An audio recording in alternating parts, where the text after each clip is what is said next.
Hey, salut les Sagittaires, c'est Delphine. On se retrouve aujourd'hui pour votre guidance mensuelle, mois de mars 2025. J'espère que vous allez toutes et tous très bien. Chers Sagittaires, signe solaire, ascendant, lunaire, vénusien du zodiaque. On va donc aller regarder vos messages comme chaque mois dans les thématiques émotionnelles, l'affectif, le sentimental, tout ce qui touche au cœur, à l'affect, au sentiment. Et le pro, les activités, le matériel, le concret, la matière. On garde comme toujours son bon discernement, ça reste une guidance générale bien entendu. Je vous invite donc à prendre le ou les messages s'ils résonnent et à les laisser tout simplement à un autre ou une autre Sagittaire dans le cas contraire.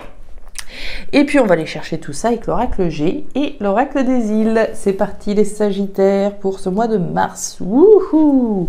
Alors les Sagittaires, on démarre avec la flûte brisée. Alors, flûte brisée, rupture et séparation. Alors, on rompt, on coupe, on se sépare de qui, de quoi ici?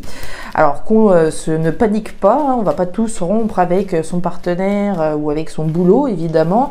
On peut rompre avec une addiction, on peut rompre avec une mauvaise habitude, on peut rompre avec plein de choses, hein, évidemment. On peut évidemment rompre avec quelqu'un, on peut se séparer. Il peut y avoir quelque chose qui s'est brisé également, hein, sans forcément se séparer. Il y a possiblement voilà, quelque chose qui s'est brisé, quelque chose qu'on ne voit plus de la même manière, un lien qui a pu se briser hein, au fil du temps, tout simplement. On va voir ça. Allez, on peut rompre un bail, évidemment, on peut rompre un contrat de travail. On peut couper, on peut se séparer de beaucoup de choses, hein.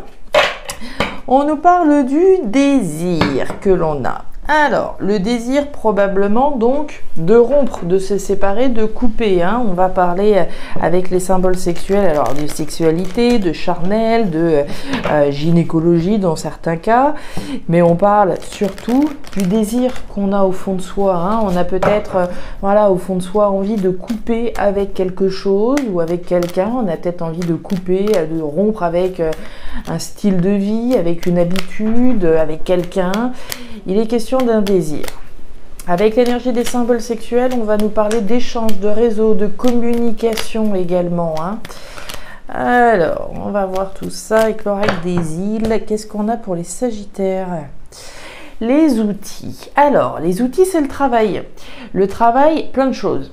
L'aspect professionnel, évidemment, hein, on peut peut-être avoir envie de voilà, couper, de se séparer du boulot dans lequel on est aujourd'hui. L'ambiance, elle n'est pas top. On a peut-être tout simplement envie de quitter le boulot dans lequel on est. Pourquoi pas? L'énergie des outils, c'est l'énergie du travail, des efforts que je vais devoir faire pour pouvoir effectivement concrétiser mon désir de couper, de rompre. Si mon désir c'est de couper voilà, de rompre avec les kilos en trop que j'ai, d'accord, ben, je vais devoir faire des efforts, je vais peut-être devoir faire un petit peu de sport, etc. Vous voyez, l'énergie des outils, c'est également les travaux et c'est également le travail sur soi. Donc il y a beaucoup de choses avec cette énergie des outils. Allez, on continue. Les émotions par là, hein, le professionnel justement par ici, le matériel par là et le petit message complémentaire, allez hop, par ici. Ouais, il y a des contacts, des communications avec la carte de la cabine téléphonique. On a certainement envie de dire quelque chose à quelqu'un. C'est 4 vérités peut-être, on va voir. L'énergie de la cabine téléphonique, ce sont des communications orales. Qui dit communication orale dit que ça peut être des communications dans sa tête. Ce que je vous disais, si mon désir c'est d'arrêter de fumer, d'accord, ben voilà, je me fais mon petit truc dans ma tête, comment je vais pouvoir m'y prendre, etc. Comment je vais pouvoir me faciliter la tâche, bien que je vais devoir faire des efforts quand même, on peut se parler à soi-même. Mais on peut aussi, avec ces énergies-là, avoir un désir de dire quelque chose à quelqu'un, plutôt à l'oral, hein, avoir une conversation face à face avec une personne. Et puis lui dire à mon chef, si on est dans le professionnel, dire à mon chef que voilà, j'ai plus envie de continuer l'aventure, etc. D'accord? Dans tous les cas, il va falloir faire des efforts ici avec l'énergie des outils. Hein. Alors les Sagittaires, vous voyez pas trop mal, c'est parti, on y va. Ouais, la colombe, vous commencez comme les scorpions qui avaient eu la colombe dans cette même position. Ouais, bon, là c'est assez clair, limpide, on va voir ça. Bon. Les Sagittaires, on parlait de rupture, de séparation, et puis vous démarrez votre tirage avec l'émancipation, la libération. L'énergie de la colombe. L'énergie de la colombe, c'est l'énergie de la paix. La paix, alors la réconciliation dans certains cas, mais ici c'est pas comme ça que je la ressens, pas du tout. C'est l'énergie de la paix. La paix déjà et avant tout avec soi-même. C'est la cohérence, hein. C'est la libération, c'est l'émancipation, c'est la liberté, hein. C'est voler de ses propres ailes, c'est retrouver ses ailes de la liberté et voler de ses propres ailes, se libérer, s'émanciper. Je pense que vous avez compris. L'énergie suivante, l'énergie du bateau, de l'avion, c'est le départ. Le départ, voire le nouveau départ. Dans certains cas, le départ, il peut être très physique, hein, d'accord? Je pars, je me libère, je m'en vais, et c'est fini, je romps, je coupe et voilà, je claque la porte. Ça peut très bien être ça. Ça peut être un nouveau départ. Ça peut être un départ pour un nouveau départ. Ça peut être un nouveau départ tout simplement, hein. On n'est pas obligé de quitter, partir au sens physique pour prendre un nouveau départ pour autant. Donc, départ, nouveau départ, libération, quand même. On a parlé de rupture, de séparation et au cœur. C'est elle qui m'intéresse. C'est la grand-mère. La grand-mère, elle nous parle de quoi? De responsabilité, de sagesse et de maturité, de notre capacité à prendre des décisions responsables, matures et sages. C'est pas le voisin qui va prendre des décisions à notre place, c'est pas la voisine qui va partir à notre place, c'est pas, voilà, c'est nous, c'est notre responsabilité. Il en va de notre responsabilité de concrétiser les désirs que l'on a. Le désir de se libérer, le désir de couper, le désir de prendre un nouveau départ. Donc, responsabilité, sagesse et maturité. À la lumière de mon vécu, à la lumière de ce par quoi je suis passée, aujourd'hui, je suis en capacité de prendre des décisions responsables, matures et sages. On continue. Voilà. Ok. Bon. Les Sagittaires, vous la voyez, cette carte, la mort. La mort, elle vient juste en mettre une louche, hein. La mort, fin, arrêt, transformation. Il y a une page qui est en train de se tourner. Rupture, séparation, libération, fin, arrêt, transformation, départ, nouveau départ. Le tableau, il est assez limpide, hein. Donc, une fin pour une libération, une fin pour une paix, pour retrouver la paix. C'est quand même le plus important. Une fin qui nous tient à cœur et également qu'on désire au fond de soi, au fond de son cœur, puisqu'on est dans les émotions. On nous parle de la justice. La justice, alors évidemment, ça peut être un désir de voir la justice rendue sur le plan légal, hein, sur le plan officiel, sur le plan juridique. Un nouveau départ rendu possible parce qu'un verdict est tombé et je vais enfin pouvoir voilà, me libérer d'une situation qui a pu me peser depuis un petit moment, pourquoi pas. Mais c'est aussi le plan symbolique, la justice, hein. C'est un départ, un nouveau départ qui se veut juste. Je peux officialiser. Je peux attendre un verdict qui rend possible un départ, un nouveau départ. Dans tous les cas, un nouveau départ qui se veut juste. Et on nous parle de l'araignée. L'araignée, c'est la persévérance. Décision responsable, mature et sage. Je vais au bout de ma décision, je lâche rien. Je fais preuve de persévérance, je vais au bout. Il y a de la ruse, il y a de la stratégie également. On lâche rien ici, hein. On va au bout de la concrétisation d'un désir qu'on a. Ok, on continue.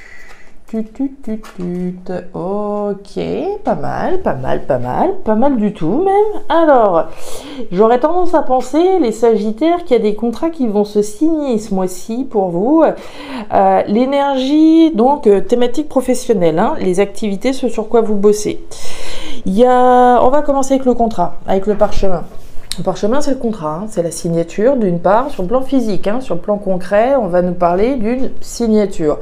Thématique professionnelle, on peut signer un contrat de travail, on peut peut-être signer une démission, hein, pourquoi pas, puisqu'on en parlait tout à l'heure. Il y a un document ici sur le plan concret, hein, que ce soit une signature de contrat de travail, une signature de document important. Ça peut être la signature, oui, de la démission, de la rupture conventionnelle. Je reste un peu dans la rupture vu les énergies qu'on a eues là, mais ça peut très bien être, voilà, hein, pourquoi pas une signature d'un contrat professionnel. Il y a un accord ici qui est trouvé. L'énergie de la poignée de main, l'accord, le compromis, d'abord avec soi-même, avant tout, hein, j'insiste toujours là-dessus, mais ça peut aussi être un contrat avec une entreprise. Hein. Très concrètement, on s'associe, on trouve un accord, un compromis avec une entreprise. Pourquoi pas? Et on nous parle effectivement de la tour.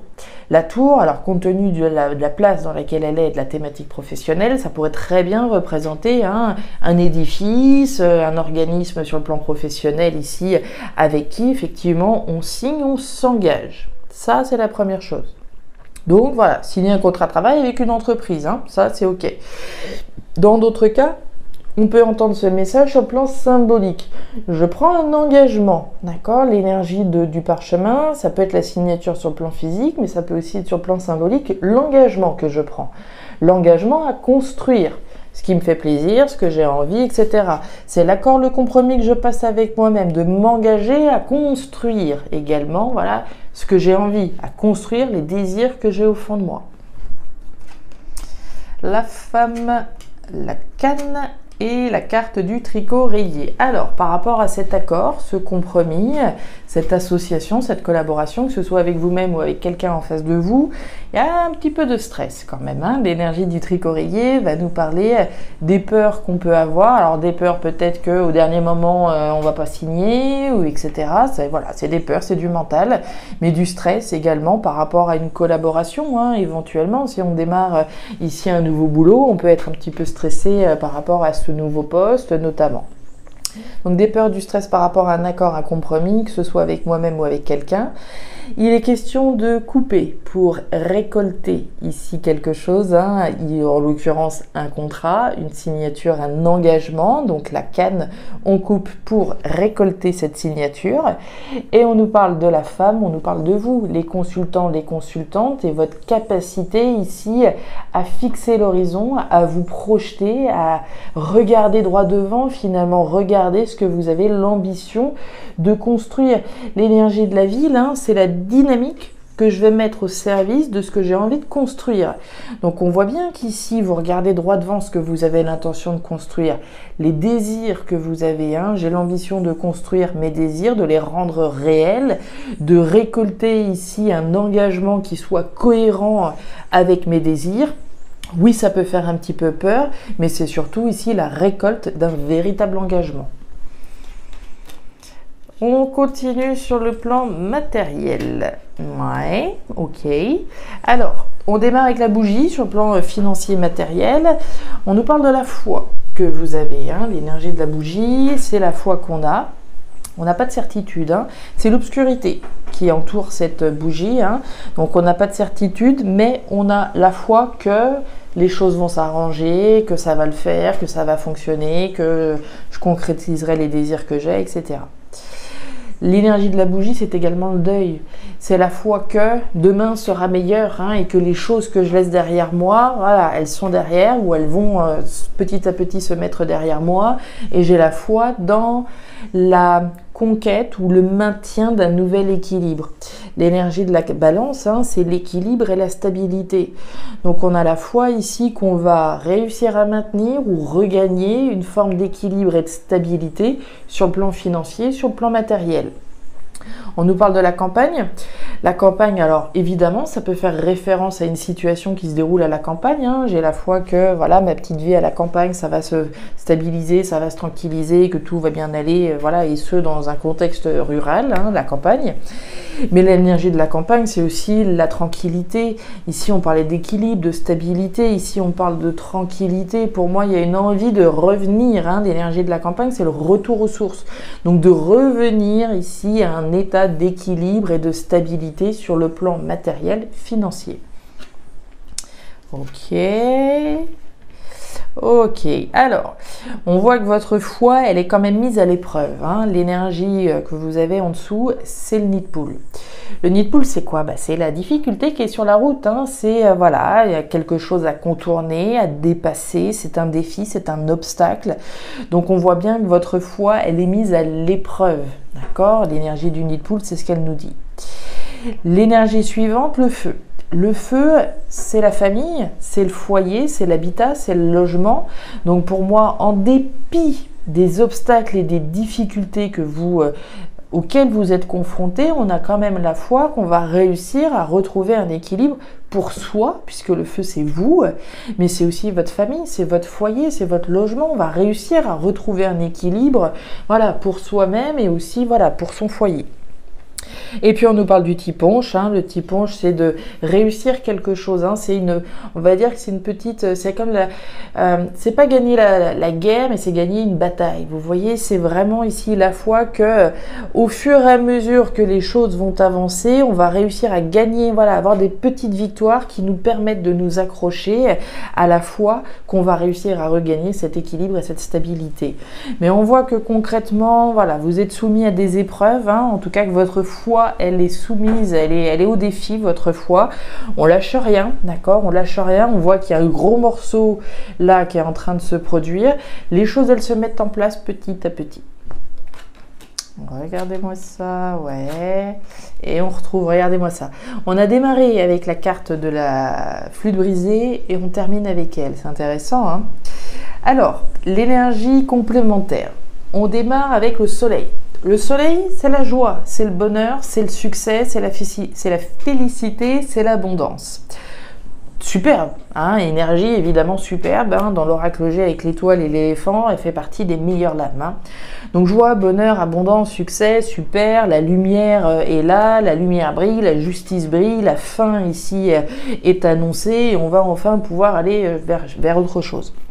Mais on a effectivement des peurs. Avec l'énergie de la chauve-souris, hein, on va être dans du mental, on va être dans des peurs. Des peurs finalement que quelque chose ou quelqu'un avec qui on coupe ne va pas nous permettre d'atteindre ce bonheur. Hein. C'est des peurs qui dominent, des peurs qu'une rupture, qu'une séparation ne fasse pas notre bonheur. Et on l'a vu pourtant, c'est quand même assez redoutable. Hein. Fin, libération, départ, nouveau départ, juste, mais c'est comme si on avait peur que ça n'allait pas le faire, que cette rupture ne nous permettrait pas d'atteindre ce bonheur, alors même que vous le désirez vraisemblablement, hein, ce bonheur, mais aussi cette rupture, cette séparation. Mais on voit un petit peu la face immergée de l'iceberg, hein. On voit les peurs ici qui dominent, la rupture, la séparation pour aller chercher son bonheur. L'homme, l'énergie du changement, ouais, on a peur du changement. Oh. Alors, et pourtant c'est très beau, on rompt, on coupe avec quoi? La solitude. La solitude, alors la solitude évidemment, hein, on peut rompre avec la solitude, hein, d'une part très concrètement, mais l'énergie de la solitude, c'est également les choses qui nous pèsent. Donc on rompt, on coupe avec quelque chose qui nous pesait ou qui nous pèse, hein, il est question de ça, quelque chose qui ne nous mettait pas spécialement à l'aise. Hein, on va nous parler du poids, de la solitude, de l'isolement, de quelque chose qui n'est pas spécialement très agréable à vivre. On coupe avec ça. On nous parle des flèches. Les flèches, c'est le changement. Alors tout d'un coup, on a peur du changement ici. Hein. La carte de la chauve-souris, on l'a vu, c'est les peurs de ne pas y arriver, les peurs que ça se passe mal, les peurs que, voilà, mille et une peurs possibles. Juste en dessous, on a les flèches. Alors les peurs que le changement ne s'opère pas ou les peurs que le changement ne soit pas positif, c'est l'énergie du virage, du changement de cap, du changement de route, hein. Mais on a peur. Alors peur que ça ne le fasse pas ou peur que ce soit pas aussi positif qu'on le pensait, pourquoi pas. Et on nous parle de l'homme, donc on nous parle de vous, encore une fois, les consultants, les consultantes et les actions que vous mettez en place. Hein. Encore une fois, on vous voit tourner vers l'avenir, tourner vers ce bonheur qui vous tend les bras, mais on voit bien également qu'ici, il est question, voilà, d'un changement qui peut faire un petit peu peur, comme on l'a vu, et d'action pour votre bonheur. Voilà les Sagittaires, les messages que j'avais pour vous pour ce nouveau mois de l'année 2025, mois de mars 2025. Alors je ne sais pas si ces messages vont vous parler, mais si c'est le cas et comme toujours, je vous invite à me laisser un petit commentaire en bas de la vidéo, à regarder votre signe ascendant, lunaire, vénusien pour avoir une lecture qui soit un petit peu plus personnalisée à votre profil. Et enfin, si vous le souhaitez, vous pouvez également me joindre à guidance-de-delphes@gmail.com. Je vous souhaite un excellent mois de mars, le meilleur pour la suite. Prenez grand soin de vous. Au revoir.